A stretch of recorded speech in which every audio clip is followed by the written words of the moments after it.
इंग्रजी मधला काळ शिकायचा आहे. इंग्रजीमध्ये काळाला काय म्हणायचं रे?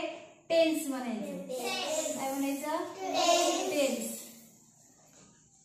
टेन्स म्हणजे काळ. आपण मराठीत काळ शिकलो. मराठीमध्ये काळाचे 3 प्रकार आहेत. कोणकोणते हर्ष सांग बर?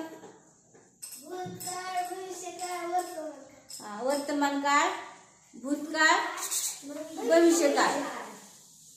वर्तमान काळ, भूतकाळ, भविष्यकाळ. इंग्रजीमध्ये पण काळाचे 3 प्रकार आहेत, पण त्यात काळाचे परत एका काळाचे परत 4 प्रकार आहेत. म्हणजे 4 त्रिक किती झाले? 12. असे इंग्रजीमध्ये एकूण 12 काळ आहेत. किती काळ आहेत? 12. तर आज आपल्याला 12 काळांची नावे पाहिजे आहेत. सगळ्यांनी लक्ष द्यायचं. बघा, हा टेन्स आहे. हा काय आहे? टेन्स. ह्या टेन्सचे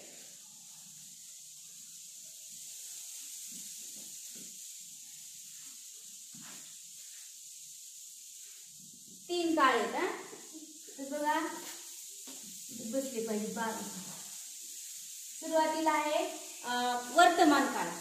त्या वर्तमान काळाला इंग्रजीत काय म्हणायचं? Present tense. काय म्हणायचं? Present tense. बघा, PRESENT. Present tense. कसला काळ म्हणायचा? वर्तमान काळ. नंतर आहे भूतकाळ. भूतकाळला म्हणायचं पास्ट टेन्स. काय म्हणायचं? Past tense. Past tense. आणि भविष्य काळाला इंग्लिश मध्ये म्हणायचं फ्युचर टेन्स. नाव लक्षात ठेवा. काय नाव आहे? प्रेझेंट टेन्स म्हणजे काय आहे? वर्तमान काळ.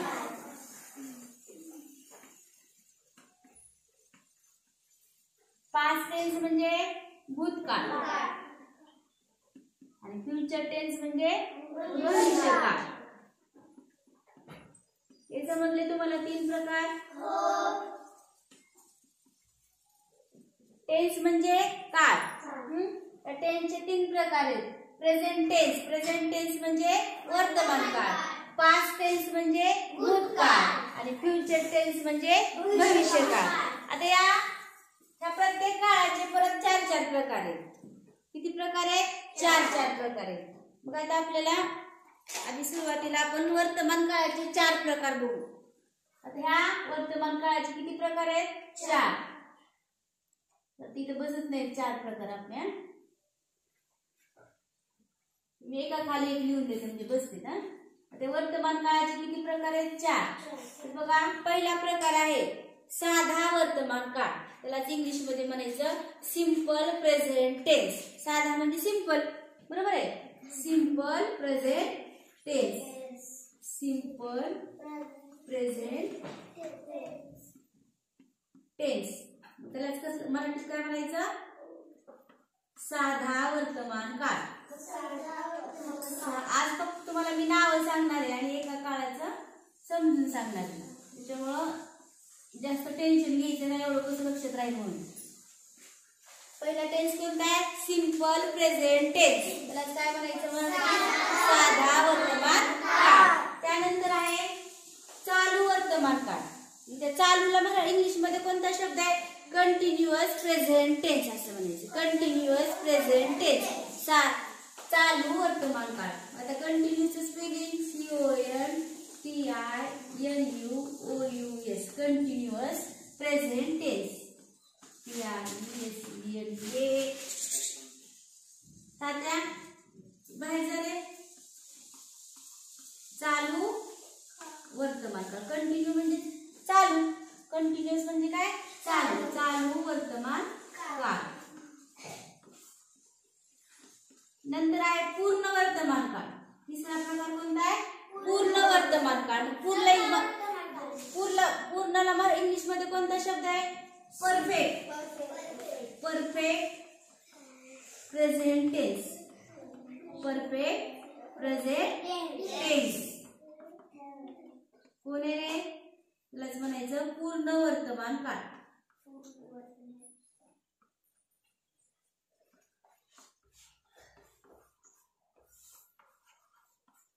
आणि चौथा काळ आहे चालू पूर्ण काळ. चालू पूर्ण काळ.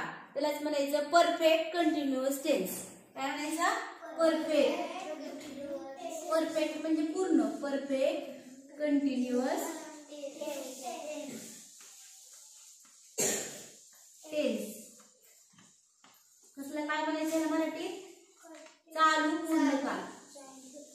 चालू पूर्ण वर्तमान काळ. चालू पूर्ण वर्तमान काळ. हे झाले वर्तमान काळाचे 4 प्रकार. समजलं? बघा, हे वर्तमान काळाचे 4 प्रकार आहेत. आपण टेन्स म्हणजे काय, त्या काळाचे 3 प्रकार पाहिले. आणि त्याच्यामध्ये पहिला काळ आहे प्रेझेंट टेन्स, वर्तमान काळ. या वर्तमान काळाचे 4 प्रकार आहेत. समजले का? बघा, पहिला प्रकार आहे सिंपल प्रेझेंट टेन्स म्हणजे साधा वर्तमान काळ. दुसरा प्रकार आहे कंटिन्युअस प्रेझेंट टेन्स म्हणजे चालू वर्तमान काळ. तिसरा आहे परफेक्ट प्रेझेंट टेन्स म्हणजे पूर्ण वर्तमान काळ. आणि चौथा आहे परफेक्ट कंटिन्युअस टेन्स म्हणजे चालू पूर्ण वर्तमान काळ. असेच 3 प्रकार आहेत. 3 काळामधले प्रकार आहेत. तर आता पास्टचा बघू आपण.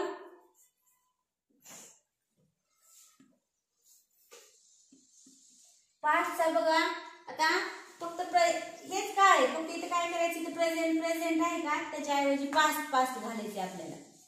सिंपल पास्ट टेन्स म्हणजे साधा भूतकाळ. Simple past tense. कसला काय म्हणायचं त्याला? साधा भूतकाळ. साधा भूतकाळ. नंतर कोणतं आहे बघा 2 नंबरचं इकडं, चालू भूतकाळ. चालूला काय म्हणायचं? Continuous past tense. कंटिन्युअस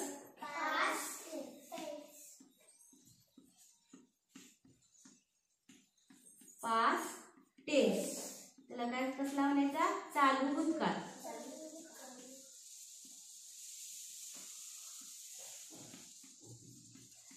नंतर तिसरा कोणता आहे मग बघा, तिसरा परफेक्ट पास्ट टेन्स म्हणजे पूर्ण भूतकाळ.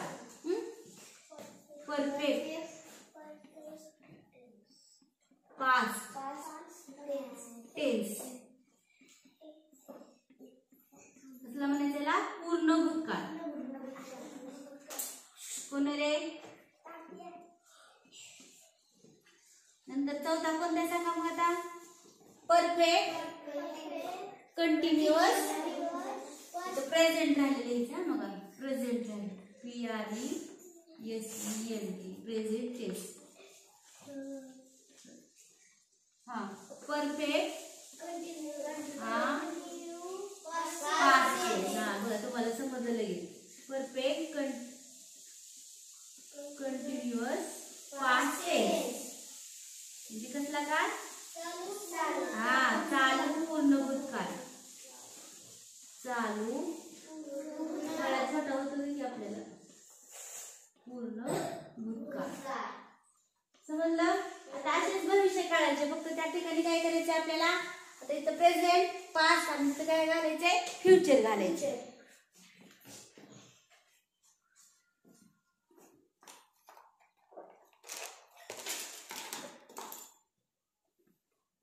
तर बघा, सांगा पहिला काळ सिंपल फ्युचर टेन्स.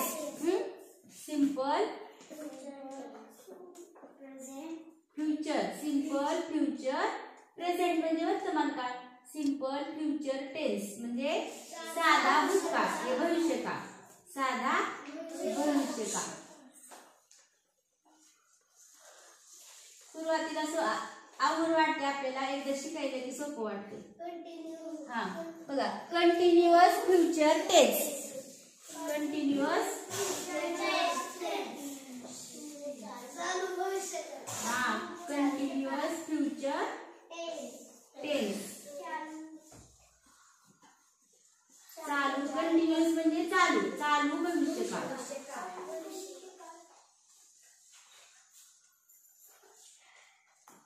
तिसरा कोणता आहे मग? हा perfect future tense. Perfect future tense. हा पूर्ण भविष्यकाळ.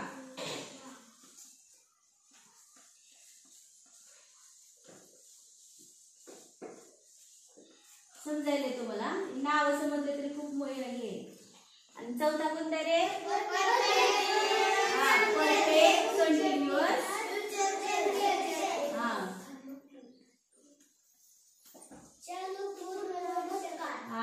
Perfect continuous future tense. इथे थोडंसं अडचण झालेली आहे, आपण समजते तुम्हाला. चालू पूर्ण चालू पूर्ण भविष्यकाळ.